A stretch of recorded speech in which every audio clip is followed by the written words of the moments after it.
Mawile is a really underrated steel type that doesn't see much action until Generation 6. My name is K-Mully, and today we see if I can beat Pokemon Fire Red with only Mawile. Mawile has some decent stats, with his attack and defense being 85. The rest unfortunately are between 50 to 55. What's nice in Generation 3 is that steel moves are treated as physical, so we get a nice bonus. Or I would say that if we learn any steel moves besides Iron Defense. Its base stat total is still 380, which isn't that bad honestly. In terms of its moves, they get better later on. We only have Astonish as our only attacking move until we get Bite at level 11. Level up moves are mostly Dark type, which aren't the best with our low special attack. As for TMs, there are plenty to work with for fun and unique movesets. Flamethrower and Brick Break will provide some serious coverage. I'm writing the script before I begin the challenge. We can win this, but only if we keep an eye out for special attackers. The rules are simple. Only Mawile in battle. I can use other Pokemon for HMs, but they can't fight. No using items in battle except for held items.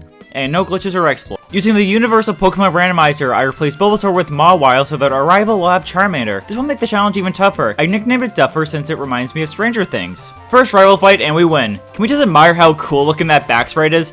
Anyways, our ability is Hyper Cutter, which prevents our attack from being lowered. Our nature is Careful, which increases special defense and lower special attack. This is the best case for us to succeed in this run. So right away we have an issue. Our only attacking move is Ghost type, and the majority of the available Pokemon are normal. We can't level up in this route. I do train against Wild Mankey as they are only fighting type. This will also provide some attack EVs which will help boost our attack stat. Bug Catchers and Viridian Forest are also great for getting massive levels quickly. Downside is that Astonish only has 15 uses and does little damage each time. Due to us learning Fake Tears at level 6, I had to wait until I could use Struggle. On the plus side, we are immune to poison damage and being poisoned. This is one of the nicest first gym battles I've had so far. Bite is able to take down his Geodude in 2 uses while also getting off the flinch and a crit. His Onix can only do so much damage to us, so I go for Fake Tears. Fake Tears lowers his special defense while benefiting our Bite. One bite later and we earn ourselves our first badge. Once we are at a Mount Moon, I head over to the Move Tutor and learn Mega Kick. It's a 120 power normal type move with 75 accuracy. I know it has a good chance of missing, but it'll pair nicely with its 85 attack stat and is much better substitute to Astonish. We aren't strong enough for Misty, so I decided to take on our rival. Turns out we are barely strong enough for his next battle. I've used Mega Kick twice during this fight, and each time they've survived on 1 HP. Our nature makes our special attack weaker, so Bite isn't as strong as I would like. 1 Ember from Charmander does an insane amount of damage. Its Abra and Rattata go down to Bite, but it takes more turns than it really should have. After clearing out the trainers along Cerulean Cape, we are at a stronger level to take on Misty. Mega Kick is able to take out Staryu in 1 hit. Starmie is next and tanks a Mega Kick with yellow health. It uses Water Pulse and does a ton of damage. See why having good special defense will be useful? Anyways, 1 Bite was able to finish off the rest of its health. Another area, another rival fight. At this point, we're a bit over leveled, but the difficulty curve starts increasing after the 3rd gym. The more grinding we do now, the less we have to do later on. Also, having access to a 120 physical move before the 2nd badge makes this a lot smoother for us as well. Lieutenant Surge is a one-shot with Mega Kick. We did try learning Fan Attack earlier, but I gave up on it as I thought having the chance to flinch from Bite would be more useful. I might regret it as there are a few trainers who spam double team like Koga. After beating Raiju, we learned Crunch. It's 80 power Dark type that has the chance to lower special defense. This will let us remove Fake Tears and free up a space for another move. While in Rock Tunnel, I learned Rock Slide from the Move Tutor. It's a nice 75 Rock type move that can flinch. Only 90 accurate, but with Sweet Scent, we can lower the opponent's evasion. Rock is physical, so we can take advantage of our high attack stat. Rock Slide makes the next rival battle go really smoothly. A lot of his team is weak to Rock, so that makes it easier to one-shot them. Rock Slide is also more accurate than Mega Kick, so I don't have to worry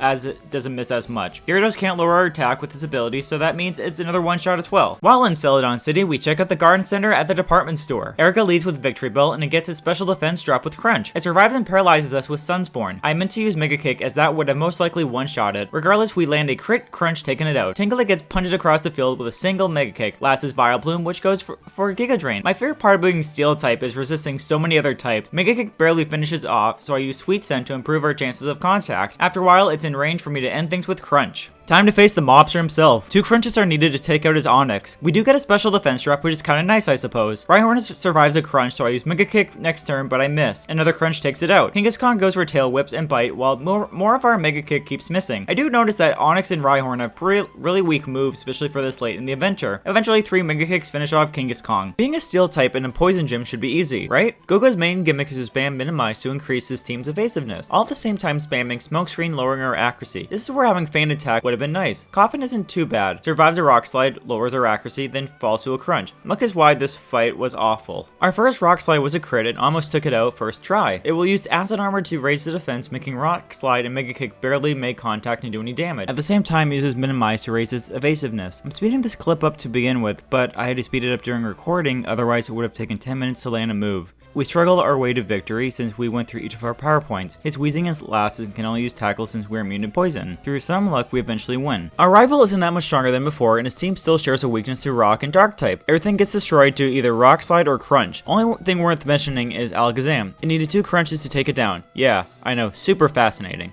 Okay, so the second Giovanni fight is pretty standard. He uses weak normal type moves against us, which we resist with our steel typing. His Nidorino is bulky and requires 2 crunches to go down. I should know that Nidorino and Nidorina both have poison point for abilities, which would normally poison if we make physical contact. Again, steel typing negates that. Nidorina has double kick, which is a 2-hit fighting type move. Hardly hurts us in the long run. Mega kick isn't enough to one-shot, and crunch isn't able to finish the job. Kangaskhan misses his mega punch, so we take it out with our own mega punch and crunch. Rhyhorn is last and goes down to crunch. Just like how our rival is a basic one-shot with Rock Slide, Sabrina's team is an easy one-shot with Crunch. Kadabra is a one-shot, and Mr. Mime is able to take a few attacks before going down. I never understood why Venomoth is on her team. Maybe to round out her team, but Jinx would have been cooler. No pun intended. The plane fight was interesting. Yes, we are one-shotting a lot of things right now, but having speed is key. We negate Growlithe's ability and bring it down to yellow health. Fire Blast is able to bring us down to yellow as well. This is just with his weakest member. For the rest of his team, I don't waste any time and take out his Ponyta and Rapidash with Rock Slide. His Arcanine survives Rock Slide, but we flinch it. It heals next turn and we bring it down to red. I use Crunch to ensure next turn that it gets taken out with Rock Slide. Giovanni required a few different tactics to beat him. The battle you're seeing now was my counter plan.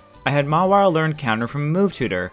Counter is a fighting type move that deals twice the damage done to you by the opponent of that turn. His first Rhyhorn goes down to a crunch, but his level 51 takes a bit more. It's able to get off a Scary Face, which does lower our speed. Trio outspeeds and spams Earthquake. We can take it out and use counter against Nidoqueen. The issue is by the time Nidoking is sent out, we don't have enough health to survive. For my next plan, I teach Mimic from the Copycat Girl in Saffron. I gotta say, this is one of the most out-of-the-way move tutors in the game. I would have never thought to get a Pokédoll from the department store and give it to her. Anyways, Mimic copies the last move used by the opponent and lets you temporarily use it. You do only get 5 uses of whatever move you learn though.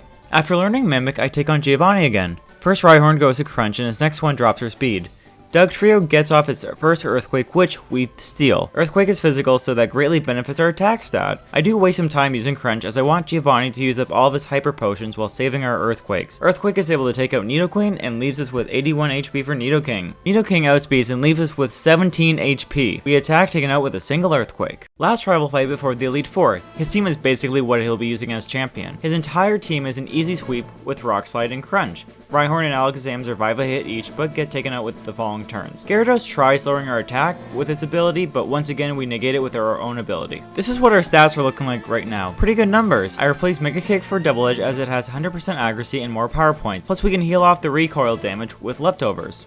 Lorelei uses ice types, which normally would be great against Rock Slide. Most of her team has water for a second typing, which makes Rock Slide deal neutral damage. A trend to watch out for in this battle is how weak my special attack is and how strong her special defense is. Dugong goes into yellow from a single double edge. Crunch just barely chips into red. I just go for Rock Slide and double edge after it heals. Leftovers is also good for restoring damage from hail. Closer wastes time spamming Protect, so once it's done, I go for Rock Slide. Crunch does massive damage to Slowbro, but then does nothing after he uses Amnesia. Lapras does take a few turns as it heals every time I get a low health. Rock Slide manages to flinch a few times, which is kinda cool. Drinks us last and puts us to sleep with Lovely Kiss. While we wait to wake up, it chips away our health with Ice Punch. Rock Slide actually misses for once in this fight, and thankfully we get the win next turn. Bruno took a couple of attempts before getting down a good plan. Crunch is good against his 2 Onix, but they can lower our speed with Rock Tomb. This makes it so that his fighting types can outspeed us. Just like the Giovanni gym, we copy Earthquake with Mimic. It works well until we have to face Hitmonlee with only 21 HP. I did a bit of training and more organizing. I relearned Iron Defense from the move Maniac on 2 Island. Our defense is good, but his fighting types have Bulk Up, which increase their attack. I also taught Secret Power over Double Edge. It's a move that has an additional effect based off the environment. Since we are inside a building, this has the chance to paralyze. This is my counter to having our speed drop. It's weaker, but we have more health to take on Hitmonlee and Machamp. Speaking of his Machamp, its best move is Cross Chop, which barely leaves a scratch on us. I didn't bother restoring Crunch and Rock Slide. I wanted to see if it would be enough power points for this fight. Gengar tanks a Crunch, bringing down to red. It heals, but Crunch is a high roll. Houndour is weak, so it gets taken down with only 1 Crunch. Golbat gets its rocks rumbled with Rock Slide. Arbok survives Rock Slide, but we get the flinch. To save on points, I use Secret Power. Lasts Gengar and survive, then puts us to sleep. We have 1 Crunch left, so we need to not heal much damage. After a few turns, we wake up winning the fight. Lance starts off with this Gyarados that has Intimidate. Gyarados goes for Dragon Rage, which deals a fixed 40 damage. I do take this time time to set up a few Iron Defense. Rock Slide brings it to 1 HP, so after it heals, I use Secret Power to save on Rock Slides. His two Dragonair get taken out with a Secret Power, but not before one of them sets up Safeguard. This makes it so Secret Power won't paralyze for 5 turns. Once Dragonite is up, I eventually get it to yellow and paralyze it. It heals with its berry, bringing it out of full restore range. I use Rock Slide next turn to ensure the knockout. Last is Aerodactyl, and once again, Rock Slide brings it barely to 1 HP. Next turn, I deal chip damage with Secret Power to guarantee Rock Slide knocking out. Alrighty, champion time, baby!